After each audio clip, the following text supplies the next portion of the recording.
Kita ke informasi lain, pemirsa. Usut dugaan korupsi di Kementerian SDM, KPK geledah kantor dan apartemen milik pimpinan Direktorat Jenderal Mineral dan Batubara atau Ditjen Minerba ESDM. Sementara itu, Menteri SDM Arifin Tasrif mengakui ada indikasi keterlibatan pegawai internal dalam penyelewengan tunjangan kinerja ASN di kementerian tersebut.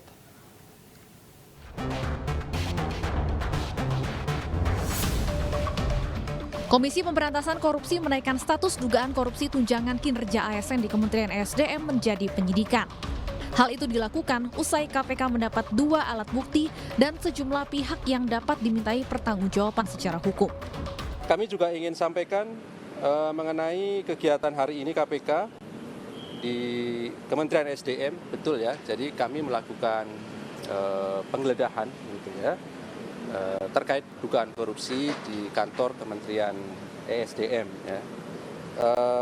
Ini terkait dengan tindak lanjut dari laporan masyarakat tentunya yang masuk ke KPK, kemudian kami verifikasi, telaahan, dan ditingkatkan pada proses penyelidikan. Setelah kemudian ditemukan setidaknya 2 alat bukti yang cukup, maka kemudian kami meningkatkan pada proses penyidikan.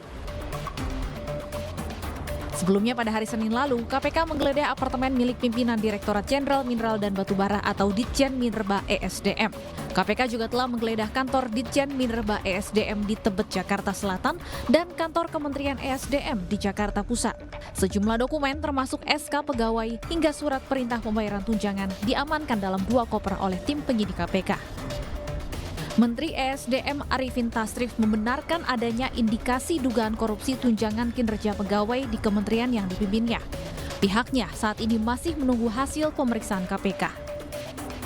Temuan ini kan dari aduan masyarakat dan kita ketahui. Nah, kemudian untuk proses. Ini dari pemeriksaan. Ya. Tapi ada memang Pak kejadian penyimpangan itu seperti disampaikan KPK. Iya, ada indikasi.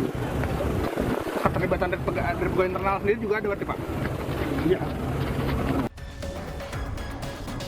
KPK menyebut kerugian negara akibat kasus ini mencapai puluhan miliar rupiah. Dalam kasus ini diduga terjadi pemotongan tunjangan kinerja ASN di Ditjen Minerba Kementerian ESDM. KPK menduga tersangka memakai hasil dugaan korupsi untuk keperluan pribadi. Dari Jakarta, tim liputan iNews melaporkan.